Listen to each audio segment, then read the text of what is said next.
3 नवंबर शुक्रवार के दिन एक बार फिर से दिल्ली एनसीआर भूकंप से कांपा है। आपको बता दें कि ये इस महीने में कई बार हो चुका है जब दिल्ली एनसीआर भूकंप के झटकों से कांपते हुए सभी के मन में डर आया है। आपको बता दें कि दिल्ली में लगातार भूकंप से सभी लोग काफ़ी डरे हुए हैं। पिछले महीने भी हमने देखा था कि किस तरह से दिल्ली में तेज़ गति से तेज़ भूकंप आया था और उसकी वजह से काफ़ी लोगों के मन में डर का माहौल पैदा हुआ था। एक बार फिर से दिल्ली में भूकंप के झटके महसूस किए गए हैं। ये झटके इस बार रात में आए और सभी को काफ़ी ज़्यादा डरा दिया है। आप मेरे पीछे देख सकते हैं कि किस तरह से सभी लोग बिल्डिंग से बाहर निकलते हुए अपनी जान बचाने के लिए भागे हैं। ऐसे में जब आप टॉप फ्लोर पर होते हैं तो आपके लिए भागना भी कई बार बहुत मुश्किल हो जाता है। इस वक्त हम नोएडा में हैं और जानते हैं यहाँ से लोगों का क्या रिएक्शन है इस भूकंप के झटकों पर। तो हमारे साथ एक शख्स मौजूद हैं और सबसे पहले आपसे जानना चाहेंगे, जब भूकंप के झटके आए तो आपको टाइम मिला भागने का? बस टाइम वाइम तो कुछ नहीं मिला भाई, बाद में लेट गए। जब मैं महसूस हुआ कि बाद में दोबारा ना आ जाए तो वहाँ से निकल के आ गए भाई। इस वक्त स्थिति क्या है, मतलब आपके ऑफिस किस फ्लोर पर काम करते हैं आप? 7th फ्लोर में। तो भागने का आपको मुझे लगता है समय तो नहीं मिला होगा उसमें। नहीं भाई, पहले ऑलरेडी बाहर थे हम तो। अच्छा, पहले से बाहर थे, आपको बाहर ही पता लगा झटका आया, बिल्डिंग में नहीं पता चला? नहीं, बाहर ही पता चला है भाई। डर लग रहा है, अंदर नहीं जा रहे हैं, बस बाहर घूम रहे हैं। तो मतलब यहाँ पर आप देख सकते हैं इस वक्त सभी डरे हुए नज़र आ रहे हैं मुझे तो, और कई लोग ऐसे हैं जिनको ऑफिस से बाहर निकलने का समय ही नहीं मिल पाता। तो ऐसी स्थिति में करे क्या अगर भूकंप एकदम से आ जाए? क्या बचाव क्या हो सकता है उसके? आपने कुछ इस बारे में सोचा है? नहीं भाई, कुछ नहीं सोचा। जब जाएगा तो साथ साथ चला जाएगा, उसका क्या कर सकते हैं, पता ही नहीं चलेगा। अब हम तो बाहर थे, बच गए भाई। तो चलिए, यहाँ पर देख सकते हैं कि फ़िलहाल कोई ऐसी कंडीशन नहीं है कि अगर भूकंप आ जाता है तो लोगों को पता ही नहीं है कि करना क्या है, जान बचाने के लिए आगे कैसे जाना है। तो दिल्ली एनसीआर में एक बार फिर से भूकंप के झटके महसूस किए गए हैं और पिछली बार जब आया था अक्टूबर महीने में, ये उससे ज़्यादा है। तो अभी आप कहाँ थे, बाहर थे या फिर अपने ऑफिस में बिल्डिंग में थे? नहीं, हम तो बिल्डिंग में ही थे। फिर मीटिंग चल रही थी हमारी क्लाइंट के साथ, तो हम लोग बस आपस में बात कर रहे, तभी हमें झटके महसूस हुए। फिर हमने डिस्कनेक्ट किया और फिर अभी जस्ट बाहर आए हैं। और बाहर आके भी अभी तो फील सही हो रहा है, अभी ऐसा कुछ नहीं लगा, दोबारा झटके नहीं महसूस हुए। अभी वही एक बार फील हुआ था, एक ही बार झटके महसूस हुए थे। तो मतलब अब किस फ्लोर पर काम करते हैं आप? हम 5th फ्लोर पे थे। 5th फ्लोर से फिर अभी स्टेयर से नीचे आए हैं, तो अभी दोबारा झटके तो महसूस नहीं हुए। भगदड़ महसूस हुई थी आपको? मतलब आपने देखा था भगदड़ बहुत ज़्यादा हो रही थी जैसे भूकंप के झटके महसूस हुए? नहीं, भगदड़ तो महसूस नहीं हुई, बट हाँ, जैसे इवैक्यूएट करना लोगों को, वो धीरे धीरे सबको स्टेयर के द्वारा इवैक्यूएट किया गया।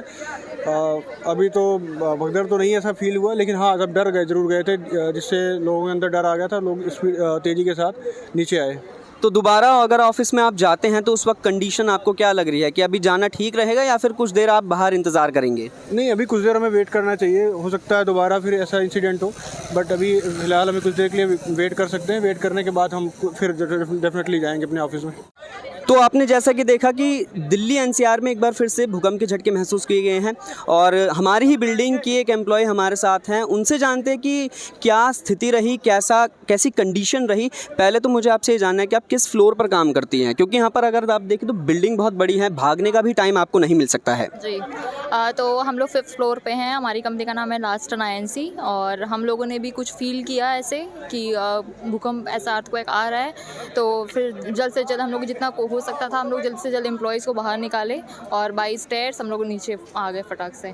सिक्योरिटी को लेकर आपको क्या लगता है कि मतलब भूकंप के झटके एकदम आए, इस वक्त बहुत बड़ी घटना भी हो सकती थी, तो सुरक्षा को लेकर क्या बिल्डिंग में ऐसा कुछ है कि अगर इस तरह की कोई भी आपदा आती है तो क्या एम्प्लॉय के लिए कुछ व्यवस्था है, आपको ऐसी नज़र आती है? अभी तो फ़िलहाल के लिए नहीं आ रही है नज़र ऐसी, और बट हाँ, इन फ्यूचर अभी ये कंस्ट्रक्शन पोस्ट पे है, तो हमें भी फ्यूचर में हमें मिले देखने को ऐसे। तो डर का माहौल देखने को मिला आपको एम्प्लॉयज़ के बीच? नहीं, बहुत ज़्यादा नहीं, बट हाँ, कुछ लोग घबरा गए थे, और लेकिन हम लोग हैंडल कर लिए थे उससे। आपको क्या लगता है ऐसी स्थिति में करना क्या चाहिए, क्योंकि भगदड़ का भी माहौल हो सकता है और जब भगदड़ होती है तो कोई बड़ी घटना हो सकती है, उस दौरान करना क्या चाहिए कि आप भी सेफ्टी से बाहर आ जाएं, बाकी भी सेफ्टी से बाहर आ सकें? सबसे पहले तो जो हमारे एक मैनेजर पोस्ट पे होते हैं या जो हमारे टीम लीड्स होते हैं, जो एक बड़े सीनियर पोस्ट पे होते हैं, वो एक काम डाउन करें सबको, सारी पूरी सिचुएशन को काम डाउन करें। पहले तो कोई घबराए ना और शांति से आराम से होते हुए ये लोग बाहर आ जाएं, क्योंकि जितनी ज़्यादा खलबली मचेगी, लोग घबराएंगे, उतने ज़्यादा एक्सीडेंट होने के चांसेस हैं। बिल्कुल। और इस वक्त देखा जा सकता है कि अभी तो पीछे दोबारा जाने लगे हैं एम्प्लॉयज़ अपने अपने काम पर, और अभी अगर चारों तरफ देखें तो काफ़ी ज़्यादा लोग जा भी चुके हैं। इस वक्त जाना ठीक है क्योंकि अभी भूकंप आया है, 10 मिनट के अंदर आप अपने ऑफिस में चले गए, अपने डेस्क पे जाके काम भी शुरू कर देंगे। ये ठीक है क्या इस वक्त? ये ठीक तो नहीं है, लेकिन क्योंकि अब सब लोग ऐसा ही सोच रहे हैं, तो फिर जाहिर सी बात है हम लोग अपने मैनेजर्स की सुनेंगे और अंदर ही जाएंगे। तो मैनेजर अगर कहे कि अंदर आना है और ऐसी स्थिति हो तब भी जाना ज़रूरी है? इतना ज़्यादा मुझे नहीं लगता है स्केल पर था भूकंप, और इसलिए हम लोग हो सकता है इसको लाइटली ले सकते हैं। इतना ज़्यादा मुझे नहीं लगता है कि कुछ ज़्यादा होने के चांसेस थे, और 10 मिनट काफ़ी होता है रेक्टिफाई करने के लिए कि और भी अभी आ सकता है या नहीं आ सकता है। सबसे पहले मैं आपका नाम जानना चाहूँगा। मेरा नाम नितिन सिंह है। तो नितिन सिंह जी, आप एक बात बताइए, जब भूकंप के झटके महसूस हो रहे थे उस वक्त आप कहाँ थे? एक्चुअली मैं उस टाइम कैफेटेरिया में खाना खा रहा था, तब मैं देखा कि वहाँ पर जो लगे हुए थे आपका जो डेकोरेटिंग चीज़ें जो लगी रहती हैं, गुलदस्ता वगैरह सब, वो सब अचानक थम्बरिंग करना स्टार्ट कर दिया, वाइब्रेट करने लगा। तब फिर कंपनीज के जो हमारे ऑपरेशन हेड थे उन्होंने बोला चलो सब कोई नीचे चलो, एक्चुअली भूकंप आई है। तो जब आप खाना खा रहे थे उस वक्त क्या आपने कुछ ऐसी चीज़ नोटिस की जैसे भाग दौड़ होना, लोगों के मन में डर होना? क्या उस वक्त ऐसी कंडीशन थी कि आप जब निकले तो भूकंप की वजह से ना सही तो भगदड़ की वजह से कुछ और घटना हो सकती थी? एक्चुअली क्या है ना कि जो ऐसा शिफ्ट है, अभी डे शिफ्ट में लोग ज़्यादा रहते हैं, नाइट शिफ्ट में लोग थोड़े कम रहते हैं, तो इस वजह से ऐसा होता है कि मतलब सबको पता चलता, और वो टाइम ब्रेक का था तो ऑलमोस्ट कुछ लोग नीचे ही थे, तो उतना परेशानी नहीं हुई। और लगा कि ये थोड़ा सा भूकंप थोड़ा सा ज़्यादा था, क्योंकि मैं आई थिंक 17 बार आ चुका है भूकंप लास्ट 3-6 महीने में। हाल ही में अक्टूबर महीने में भी हमने भूकंप के झटके महसूस किए थे, और जो पिछला भूकंप का झटका था ये वाला उससे तेज आया, 6.4 नेपाल की तरफ से। 6.4 रेक्टर इसका है आपका, जो नेपाल इसका बताया जा रहा है सेंटर, इपिक सेंटर है इस अर्थक्वेक का। तो यही कहना चाहेंगे क्लाइमेटिक चेंज के वजह से सब जो अनकंडीशनल जो हो रही है ये सब चीज़ें, वो बिल्कुल क्लाइमेट चेंज की वजह से, ह्यूमन बिहेवियर के बदलने की वजह से ये सब चीज़ें हो रही हैं। तो आपको क्या लगता है अभी अंदर जाके काम करना आपके लिए सुरक्षित होगा? क्योंकि भूकंप का झटका अभी आया, कहते हैं कि जब भी बहुत तेज़ झटके आते हैं दोबारा वो लौट कर ज़रूर आता है। क्या अभी अंदर जाना ठीक रहेगा? नहीं, एक्चुअली क्या है कि जैसे आज अभी भूकंप आया तो ना ही उतना कोई प्रेशर है कंपनी के साइड से, ना ही कुछ एडमिनिस्ट्रेशन की तरफ से उतना प्रेशर है कि अभी जाकर काम ही करना है। तो हम लोग अभी ये कर सकते हैं, अपना वेट कर सकते हैं और थोड़ा देर देख सकते हैं।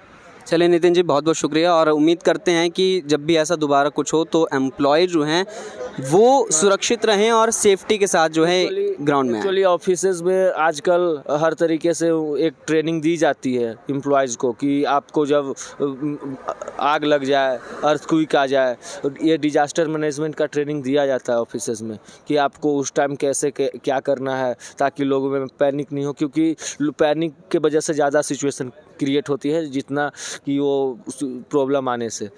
जी बिल्कुल, और अच्छा लगा कि आप इस तरह की आपने बातें की, क्योंकि लोगों को पता होना चाहिए, अवेयर होना बहुत ज़्यादा ज़रूरी है इन सब नेचुरल से।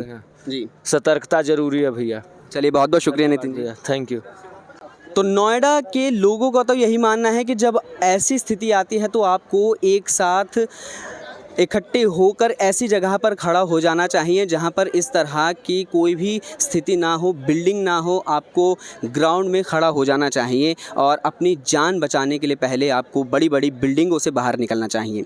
फ़िलहाल सभी यहां पर इकट्ठे हो चुके हैं और सभी ये कह रहे हैं कि आप जब तक स्थिति कंट्रोल में ना हो उस जगह बिल्कुल ना जाए जहां पर आपके लिए सिचुएशन टफ़ हो जाए।